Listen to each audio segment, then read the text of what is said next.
आज pastor Joseph Prince के साथ। मुझे ऐसा महसूस होता है कि इस संदेश के लिए मैंने वो सब कुछ आपके साथ साझा नहीं किया है जिसे साझा करने के लिए प्रभु ने मुझे नियुक्त किया है। पिछली बार मैंने 2 सप्ताह पहले उपदेश दिया था और मैंने साझा किया था। ये बस उपदेश की केवल शुरुआत भर थी और मैं उसे जारी रखना चाहूंगा। चलिए इस वचन की ओर देखते हैं, 2 कुरिन्थियों अध्याय 6 में, क्योंकि वो तो कहता है कि परमेश्वर यहाँ बात कर रहे हैं कि अपनी प्रसन्नता के समय में मैंने तेरी सुन ली और उद्धार के दिन मैंने तेरी सहायता को देखा। तो प्रसन्नता के समय परमेश्वर ने आपकी सुन ली, उद्धार के दिन वो कहते हैं कि उन्होंने तेरी सहायता की। मैं आपको बताता हूं, परमेश्वर के अनुग्रह का समय अभी है, परमेश्वर के उद्धार का समय अभी है। जोर देने पर गौर कीजिए, अभी। परमेश्वर के अनुग्रह का समय अभी है, परमेश्वर के उद्धार का समय अभी है। अब यहां ये शब्द अपनी प्रसन्नता के समय मैंने तेरी सुन ली, समय वहां है कैरोस। जी हां, वो शब्द है कैरोस। अब कैरोस बस समय का सामान्य उपयोग भर नहीं है, ये क्रोनोस है, कालक्रम है, कालक्रमबद्ध। क्रोनोस वो साधारण शब्द है जिसका इस्तेमाल हम समय के लिए करते हैं, पर कैरोस है एक उचित समय पर होने वाला समय, अवसर का एक समय। तो मैं इस कैरोस यानी प्रसन्नता के अवसर में, और शब्द प्रसन्नता यहां है डेक्टोस, और डेक्टोस का इस्तेमाल प्रभु यीशु ने किया था, याद कीजिए। बेशक उन्होंने इब्री और अरेमिक में बोला, मैं उस ग्रीक भाषा की बात कर रहा हूं जो उन्होंने अपने गृहनगर नासरत में बोला। जब वो यशायाह से शास्त्रांश पढ़ते हैं, वो कहते हैं कि प्रभु का आत्मा मुझ पर है, इसलिए कि उसने कंगालों को सुसमाचार सुनाने के लिए, कुचले हुओं को छुड़ाने के लिए मेरा अभिषेक किया है। उसके नीचे प्रभु के प्रसन्न रहने के वर्ष का प्रचार करूं। और शब्द प्रभु के प्रसन्न रहने का वर्ष के लिए किंग जेम्स में शब्द है डेक्टोस। डेक्टोस वो प्रभु की प्रसन्नता के वर्ष का प्रचार करने के लिए आए हैं। प्रभु की प्रसन्नता का, अगर आप यशायाह की ओर देखते हैं जहां से उन्होंने इस हवाला को लिया है, असल में इसमें आगे लिखा है कि यहोवा के प्रसन्न रहने के वर्ष का और हमारे परमेश्वर के पलटा लेने के दिन का प्रचार करूं। लेकिन यीशु के कहने के ठीक बाद बाइबल में लिखा है कि प्रभु के प्रसन्न रहने के वर्ष का प्रचार करूं। यीशु ने पुस्तक बंद कर दिया या उन्होंने पुस्तक को मोड़ दिया। वो पलटा लेने के दिन पर नहीं गए। क्यों? क्योंकि ये पलटा का दिन आने से 2000 साल पहले होगा, पलटा का दिन आने से। और हम अंतिम समय के लोग हैं और हम अभी प्रसन्न रहने के वर्ष में हैं, यानी परमेश्वर के डेक्टोस के वर्ष में है, जहां परमेश्वर का अनुग्रह प्रचुर मात्रा में है। परमेश्वर के मुक्त अनुग्रह का आनंद लीजिए। ऐसी समझ मत रखिए कि यदि मैं असफल होता हूं तो जो दाऊद के साथ हुआ, जो पुराने नियम में इन लोगों के साथ हुआ, वो मेरे साथ हो सकता है। दोस्तों, दाऊद दूसरी व्यवस्था के अधीन था। परमेश्वर आपको उस तरह से दंडित नहीं करेंगे। ध्यान से सुनिएगा, आज अनुशासन है पर कोई दंड नहीं है। सभी दंड क्रूस पर पूरे हो गए। यीशु ने आपके और मेरे पाप अपने ऊपर ले लिए, उन्हें हमारे स्थान पर दंड दिया गया। याद रखिएगा, ओके। यहां इसमें लिखा है, अपनी प्रसन्नता के समय में मैंने तेरी सुन ली। इसलिए प्रसन्नता का यह समय कमाल का है, क्योंकि यह शब्द सुन ली असल में है प्रसन्नता के साथ सुनने के लिए। इसका मतलब है कि परमेश्वर सुनेंगे। ये एक प्रार्थना है कि परमेश्वर सुनेंगे। मैंने तेरी सुन ली। कई बार लोगों को महसूस होता है जब वो प्रार्थना कर रहे होते हैं, परमेश्वर सुन नहीं रहते, वो कहते हैं नहीं, अपनी प्रसन्नता के इस समय में मैं तुम्हारी सुनूंगा, मैंने तुम्हारी सुनी है। और प्रसन्नता के साथ सुनना, एक अनुवाद में लिखा है जिसका अर्थ है कि किसी की प्रार्थना को पूरा करना। वहां एक ग्रीक शब्द है हर्ड, ये गहन रूप है शब्द सुनने का।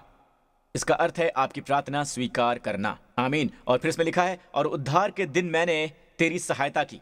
केवल प्रसन्नता के दिन में ही नहीं, पर उद्धार के दिन भी मैंने तेरी सहायता की। तो हमारे पास परमेश्वर की प्रसन्नता का दिन और उद्धार का दिन ही हो सकता है जहां उनकी सहायता प्रचुर मात्रा में है। और आपको पता है उनकी सहायता अलौकिक है। जी हाँ, वो अलौकिक है, जिसका मतलब होता है अगर आप बीमार हैं तो उनकी सहायता अलौकिक चंगाई होगी। जिसका मतलब है अगर आपको किसी क्षेत्र में सफलता की जरूरत है तो फिर उनकी सहायता उस क्षेत्र में अलौकिक होगी। अगर आप किसी आदत से रूपांतरण चाहते हैं जिसे तोड़ना आपके लिए मुश्किल है, ठीक है, तो जो मदद आप प्रभु से पाते हैं वो अलौकिक मदद होगी। अलौकिक का मतलब होता है कि आपकी स्वाभाविक क्षमता से परे होगी।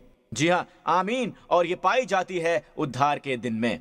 तो निरपवाद रूप से, असल में ये हवाला यशायाह से है जिसने इसकी घोषणा की है। आप गौर करते हैं ये इन्वर्टेड कॉमा में है क्योंकि ये एक हवाला है यशायाह से, और जिसे पौलुस आत्मा द्वारा कह रहा है जब उसने इसे लिखा, वो ये है कि उद्धार के उस दिन, प्रसन्नता के उस दिन, जहां परमेश्वर अनुग्रह के साथ सुनते हैं, ठीक है, जहां परमेश्वर विनती को स्वीकार करते हैं और साथ ही जब अपना अलौकिक अनुग्रह और अलौकिक हस्तक्षेप प्रदान करते हैं आपको मुसीबत से बाहर निकालने के लिए, आमीन, आपको सभी श्राप से निकालने के लिए, आमीन। व्यवस्था की पुस्तक में लिखा है कि जहां परमेश्वर आपको हर बीमारी और रोग से बचाते हैं, खैर वो सहायता, वो सुनना और विनती स्वीकार करना अब हम पर निर्भर करता है।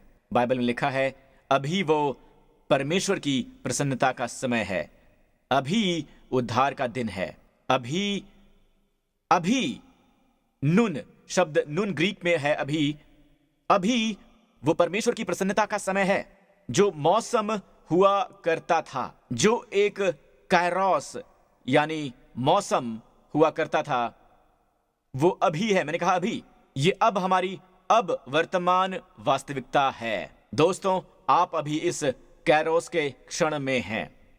हर क्षण एक कैरोस का क्षण है, पर समस्या यह है कि हम इसका आनंद नहीं ले सकते हैं अगर हम भविष्य में जी रहे हैं।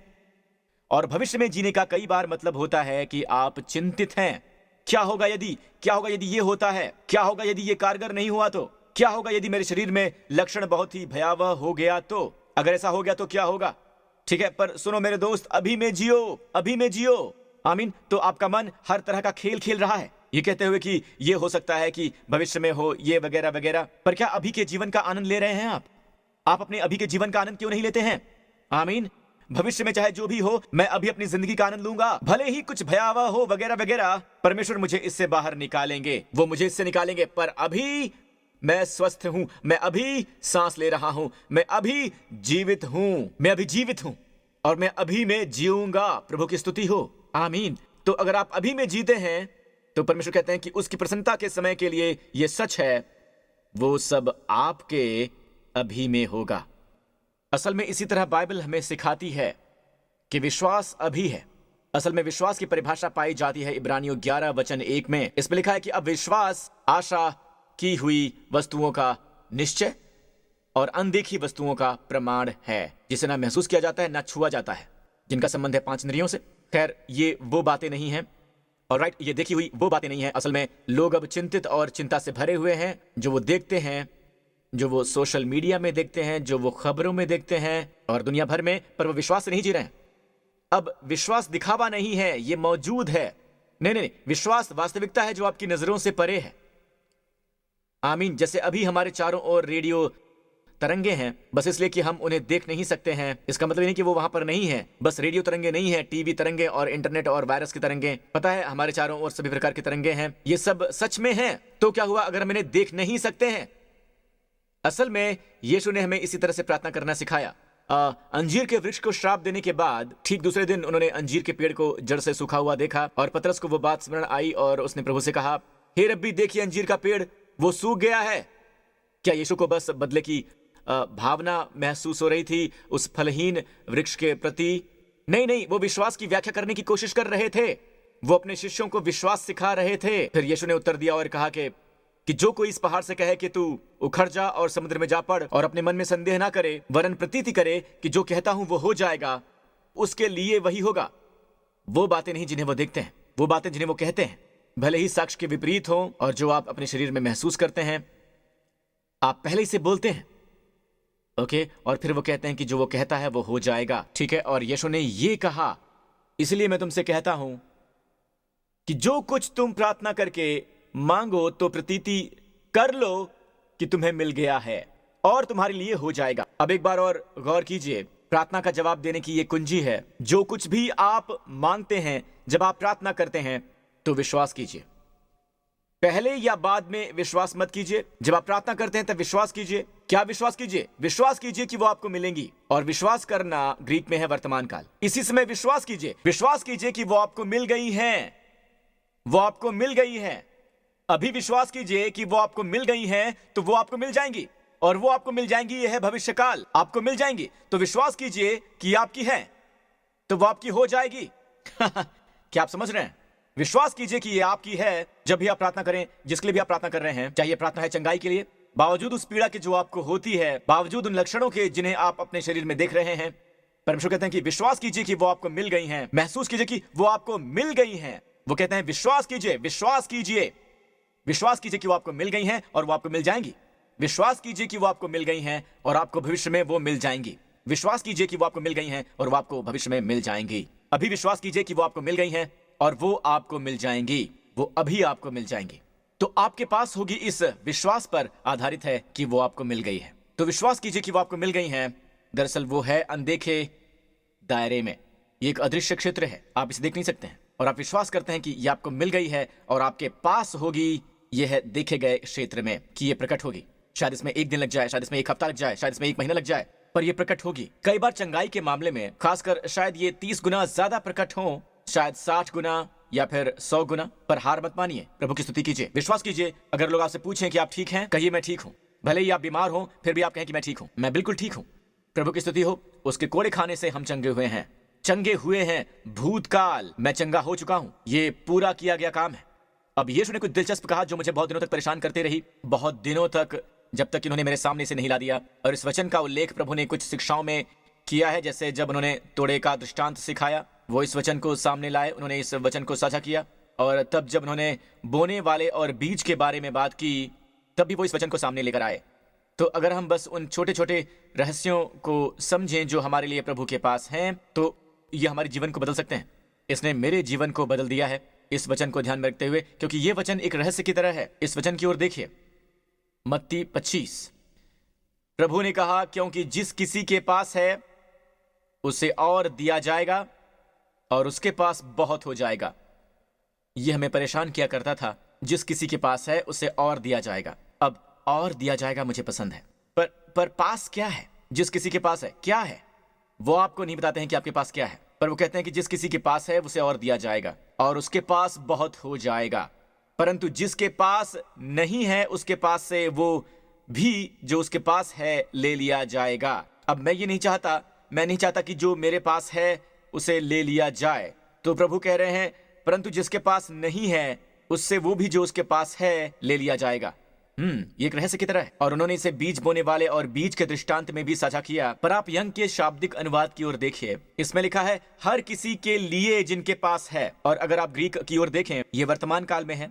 हर एक जिनके पास है उन्हें दिया जाएगा और उनके पास बहुतायत में होगा। यानी ग्रीक में परीसियो, उसके पास बहुत होगा और बहुतायत से होगा। बहुतायत से, और बहुतायत से ही नहीं बल्कि ज्यादा दिया जाएगा, जैसे किंग जेम्स में लिखा है। पर इसमें लिखा है कि उसके पास बहुतायत से ज्यादा होगा। वहां ग्रीक में वो इसका समर्थन करता है।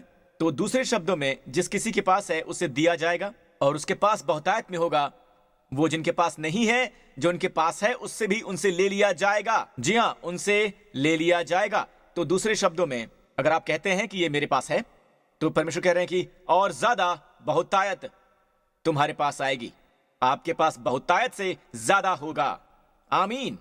पर अगर आप कहते हैं कि मेरे पास नहीं है, तो जो भी आपके पास है, जिसका मतलब है आपके पास है, तो जो भी आपके पास है उसे ले लिया जाएगा। वाओ! असल में इस व्यक्ति के पास ये है, बस उसे पता नहीं है कि ये उसके पास है। वो ऐसे दिखा रहा है कि ये उसके पास नहीं है, इसलिए जो भी उसके पास है उससे ले लिया गया है। आप ये सिद्धांत समझ गए? यहां आप सिद्धांत समझ गए हैं ना? हर एक के पास जो है, प्रभु कहते हैं, अगर आप कहते हैं कि ये आपके पास है, और शब्द ये है कि प्रेजेंट एक्टिव ग्रीक में, जिसका अर्थ है आप कहते हैं हां मेरे पास है, प्रभु कहते हैं कि और भी ज्यादा तुम्हारे पास आएगा। तुम्हारे पास ज्यादा होगा, तुम्हारे पास ज्यादा आएगा। और प्रभु कहते हैं, अगर आप कहते हैं कि मेरे पास ये नहीं है, मेरे पास ये नहीं है क्योंकि मुझे लगता है कि मेरे पास नहीं है, मैं इस पर विश्वास नहीं करता हूं, चाहे तुम्हारे पास जो भी है तुम्हारे पास है। परमेश्वर आप जितना जानते हैं उससे ज्यादा जवाब देते हैं। आपके पास है, पर आप इसके एहसास का इंतजार कर रहे हैं। ये तुम्हारे पास है। तो प्रभु कहते हैं जो तुम्हारे पास है उसे भी ले लिया जाएगा। हम नहीं चाहते हैं कि ऐसा हो। तो ये विश्वास का सिद्धांत है। असल में तो बोने वाले और बीज के दृष्टांत में वो इसे इस तरह से कहते हैं, लूका 8:18 में, इसलिए चौकस रहो कि तुम किस रीति से सुनते हो। जब आप परमेश्वर के वचन को सुनते हैं तो महत्वपूर्ण है कि आप प्रतिक्रिया कैसे देते हैं। यदि मैं सुनता हूं कि मैं चंगा हो गया हूं, बाइबल कहती है कि उसके कोड़े खाने से, वो कोड़े जो उसने अपनी पीठ पर सहे, उसके कोड़े खाने से हम चंगे हुए, और मैं कहता हूं मेरे पास ये है, बाइबल कहती है आपकी ओर और ज्यादा चंगाई आ रही है, आपकी राह में और ज्यादा स्वास्थ्य आ रहा है। पर भले ही यहोवा ने मेरे लिए ये किया हो, उसके कोड़े खाने से हम चंगे हुए हैं। और अगर हम कहते हैं कि हमारे पास नहीं है, तो प्रभु कहते हैं जो भी तुम्हारे पास है, और जो हमारे पास है वो है चंगाई, उसके कोड़े खाने से आई हुई चंगाई, उसके लहू के द्वारा, उसके शरीर के द्वारा। जो भी हमारे पास है वो ले लिया जाएगा। पता है, जीवन की व्यावहारिक बातों में मैं पाता हूं कि हम कर सकते हैं। मैं इस पर प्रचार भी करता हूं, मुझे इसे देखना होगा, क्योंकि मैं अभी भी अपने भविष्य के जोन में बाहर निकलता हूं। भविष्य के जोन में स्पोर्ट्स में भी वो ऐसी बातें कहेंगे कि वो बंदा कल बहुत ही लय में था। अक्सर जब वो खेलता है तो वो वैसा नहीं खेलता है, वो लय में है, वो इसे लय में कहते हैं। पर कुछ समय पहले, कुछ दशक पहले एक समय था जब वो कहते थे कि जोन में, आपको पता है जोन में, वो इसे जोन कहते थे, अब वो कहते हैं लय में। वो कहते हैं कि वो बंदा लय में है, वो अपनी जोन में है। और जोन से पहले पता है वो उसे क्या कहते थे? क्या कहते थे उसे? सच में कई साल पहले वो उसे कहते थे अनुग्रह की स्थिति। अनुग्रह की स्थिति, सचमुच अनुग्रह की स्थिति। परमेश्वर की संतान, आप व्यवस्था के अधीन नहीं है, इसलिए आप पर पाप का कोई अधिकार नहीं है। आप उस व्यवस्था के अधीन नहीं है जिसके अधीन आप काम कर रहे हैं, जिसके अधीन आप परमेश्वर के लिए काम कर रहे हैं। ऑलराइट, पर आप अनुग्रह के अधीन हैं, परमेश्वर आपके लिए काम कर रहे हैं, प्रवाह है। आमीन। और अनुग्रह से बाहर निकलने का केवल एक ही तरीका है, जो है प्रयास करने की कोशिश करना। जब आप प्रयास करते हैं तो आप परमेश्वर के अनुग्रह को निराश करते हैं। परमेश्वर का अनुग्रह आपके लिए है कि परमेश्वर इसी समय मेरे लिए आपूर्ति कर रहे हैं। व्यवस्था दरअसल मांग पर आधारित है। मिसाल के तौर पर आप ये नहीं करेंगे, आप ये नहीं करेंगे, आप ये नहीं करेंगे, और आप पूरी कोशिश करते हैं कि आप ना करें। ओके, जितना ज्यादा हम ना करने की कोशिश करते हैं उतना हम पाप में पड़ते हैं, क्योंकि पाप की सामर्थ्य व्यवस्था है।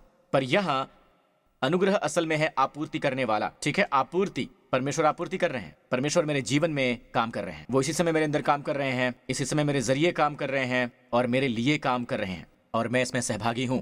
आमीन। मेरी प्रार्थना में भी उस प्रवाह को देखने के लिए जो परमेश्वर का आत्मा कर रहा है, और उस प्रवाह में मैं सहभागी होता हूं। हालेलुया। तो आप अनुग्रह के अधीन हैं। अनुग्रह की स्थिति, हालेलुया, निरंतर रूप से आप हमेशा अनुग्रह की स्थिति के अधीन हैं।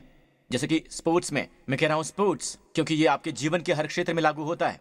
चाहे इस आने वाले सप्ताह आपका कोई बड़ा प्रेजेंटेशन हो, या चाहे आपको किसी से बात करने की जरूरत हो, कुछ ऐसा जिसके बारे में बात करना थोड़ा संवेदनशील है, अगर आप इसे बहुत ज्यादा सोचते हैं, अगर आप इस पर बहुत ज्यादा मेहनत करने की कोशिश करते हैं, तो आप पाएंगे कि आपने अनुग्रह की स्थिति से बाहर कदम रख दिया है। आपने प्रवाह से बाहर कदम रख दिया है, जोन से बाहर रखा है। अनुग्रह एक प्रवाह है, अभिषेक एक प्रवाह है। राइट, इसलिए पुराने नियम में अभिषेक दर्शाया गया है तेल द्वारा। तेल आपको बहाव देता है। जब आप तेल को छूते हैं तो ये एक बहाव है। राइट, दरवाजा चरमरा रहा है, आप क्या करते हैं? आप कब्जे में तेल डालते हैं, है ना? और क्या होता है? अब बहाव है। आमीन। हम गुर्राते हैं, हम बहुत ज्यादा शोर करते हैं, हम बहुत प्रयास कर रहे होते हैं। क्यों? क्योंकि कोई तेल नहीं है। आमीन। जब वहां तेल होता है तो चीजें आसान हो जाती हैं। परमेश्वर की स्तुति हो। आमीन। हम सूखे प्रचारक को नहीं सुनना चाहते हैं, तेल से चुपड़े हुए प्रचारक को सुनना चाहते हैं। मैं टटके तेल से चुपड़ा गया हूं, टटके तेल से। हालेलुया, प्रभु की स्तुति हो। धन्यवाद यीशु। हालेलुया। वर्तमान में उपस्थित रहिए, वर्तमान में। जी हां, अब जहां ये है अब वही है।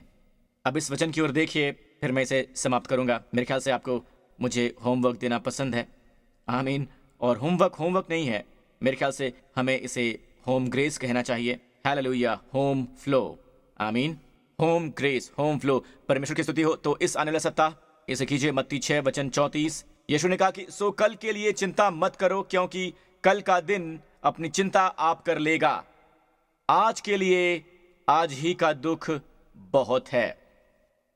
मैसेज बाइबल, मुझे ये वाला पसंद है। अपना पूरा ध्यान उस पर दो जो परमेश्वर कर रहे हैं इस समय, और उसके बारे में चिंतित मत होइए कि कल क्या होगा या हो सकता है। समय आने पर परमेश्वर आपकी मदद करेंगे उन कठिन बातों से निपटने में। मुझे यह पसंद है। आपने देखा इसे? अपना पूरा ध्यान उस पर दो जो परमेश्वर इस समय कर रहे हैं। उसके बारे में चिंतित मत हो कि कल क्या हो सकता है या क्या नहीं हो सकता है। समय आने पर परमेश्वर आपकी मदद करेंगे उन कठिन से कठिन बातों से निपटने में। तो आप कहते हैं कि खैर, मुझे भविष्य के बारे में चिंतित होने की आवश्यकता है, क्योंकि मुझे तैयार रहने की आवश्यकता है, क्योंकि जो योजना बनाने में असफल होते हैं असफल होने की योजना बनाते हैं। लेकिन दोस्त, आपकी ये मानसिकता भय की वजह से है, क्योंकि आप कहते हैं कि अगर मैं खुद को तैयार नहीं करता हूं तो समय आने पर मैं असफल हो जाऊंगा। नहीं, अगर आप चिंतित हैं तो आप चिंता की योजना बना रहे हैं। ओके, तर्कसंगत योजना नहीं बना रहे हैं। ओके, मैं उनकी बात कर रहा हूं जिनकी आप योजना बना रहे हैं। आपको पता है, जब तक आप भविष्य के बारे में सोचकर खुद को तैयार नहीं कर लेते, तब तक आप भविष्य के बारे में चिंतित ही रहेंगे, और जब भविष्य आएगा तो आपके भविष्य पर अनुग्रह होगा। इसलिए वर्तमान में जिएं। प्रभु की स्तुति हो। और मैं इसे पूरे शास्त्रांश पर नजर डालते हुए इसे समाप्त करना चाहूंगा। इसलिए जब परमेश्वर मैदान की घास को, जो आज है और कल भाड़ में झोंकी जाएगी, ऐसा वस्त्र पहनता है, तो हे अल्पविश्वासियों, तुमको वो क्यों कर न पहनाएगा। यहां जो मैं करने की कोशिश कर रहा हूं वो है आपके आराम के लिए, पाने के लिए, इतना व्यस्त होने के लिए नहीं, ताकि आप परमेश्वर के देने का जवाब दे सकें। अब ये है अनुग्रह। अनुग्रह है परमेश्वर का देना, अनुग्रह है परमेश्वर की आपूर्ति। तो आप परमेश्वर की आपूर्ति के लिए प्रतिक्रिया दे सकते हैं। आमीन। जो लोग परमेश्वर को नहीं जानते हैं और जिस तरह से वो काम करते हैं, वो इन बातों पर नाक भौं सिकोड़ते हैं, लेकिन आप परमेश्वर और वो कैसे कार्य करते हैं दोनों को जानते हैं। परमेश्वर की सच्चाई में अपने जीवन को ढालो। खो जाने की चिंता मत करो। आप पाएंगे कि आपकी हर दिन की सभी मानवीय चिंताएं पूरी होंगी। सारी चिंताएं। अपना पूरा ध्यान उस पर दो जो परमेश्वर कर रहे हैं। क्या, कब, अभी। परमेश्वर जो अभी कर रहे हैं आपके संबंध में। आप अपने जीवन साथी से बात कर रहे हैं कि उस पर ध्यान दो जो इस समय परमेश्वर कर रहे हैं। हो सकता है ये आपके जीवन साथी के मुंह से आ रहा हो। शायद वो चाहते हैं कि आप किसी ऐसी बात पर ध्यान दें जो इस समय हो रही है। तो आप वर्तमान में बने रहें और आपको वो सारी मदद मिल जाएगी जिसकी आपको जरूरत है। वो उस रिश्ते में होंगी। वो सभी अनुग्रह जिनकी आपको जरूरत है उस रिश्ते में होंगे। आमीन। बस आपके रिश्ते से आपके जीवन के किसी क्षेत्र में नहीं, वर्तमान में रहिए, अभी में रहिए। हालेलुया। आमीन। धन्यवाद प्रभु यीशु। अपने पांव पर खड़े हो जाइए चर्च। प्रभु की स्तुति हो। अगर आपने कभी भी यीशु मसीह को ग्रहण नहीं किया है, मेरे दोस्त, अगर आप इसे इस समय देख रहे हैं और आपने प्रभु यीशु मसीह को अपना व्यक्तिगत उद्धारकर्ता और प्रभु नहीं बनाया है, तो बाइबल कहती है अगर आप अपने मुंह से स्वीकार करते हैं कि यीशु मसीह आपके प्रभु हैं, तो अपने मन में विश्वास कीजिए कि परमेश्वर ने उन्हें मुर्दों में से जिलाया है। अभी भी आप विश्वास करते हैं कि आप सुरक्षित और महफूज हैं। अगर ये आप हैं तो इसी समय मेरे साथ ये प्रार्थना कीजिए। मैं इसमें आपकी अगुवाई करना चाहूंगा।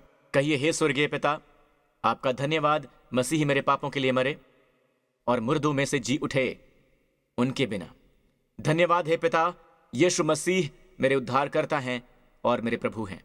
धन्यवाद पिता कि आप मुझसे इतना प्रेम करते हैं। अब मैं आपकी संतान हूं और आपने मुझे वो सारी आशीषें दी हैं जो कि आपके पास हैं।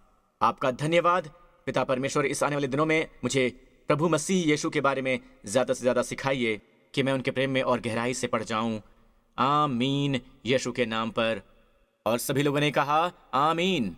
प्रभु की स्तुति हो। अपने हाथ उठाइए, यीशु के नाम की स्तुति कीजिए। अगर आप अपने प्रियजनों के साथ हैं तो ये अद्भुत होगा। बस अपने हाथों को प्रभु के सामने उठाइए, क्योंकि इस आने वाले सप्ताह मैं प्रार्थना करता हूं कि परमेश्वर की आशीषें जो उन्होंने आपको दी हैं आपके जीवन में प्रकट की जाएंगी जब आप उनके प्रति सचेत हो रहे हैं, जैसा कि आप विश्वास कर रहे हैं कि आप उन्हें पा रहे हैं। काश आपको और ज्यादा ही दी जाएं इस आने वाले सप्ताह। ये उपदेश इस सप्ताह आपके जीवन में जाहिर हो। और यीशु के नाम पर क्या आपके पास सुरक्षा है? क्या आप परम प्रधान के छाए हुए स्थान में हैं? परमेश्वर हमारी सामर्थ्य और शरण स्थान है। अति सहज से मिलने वाला सहायक शब्द शरण स्थान वही शब्द है जो भजन संहिता 91 में है। वहां इसी शब्द का इस्तेमाल हुआ है। आमीन।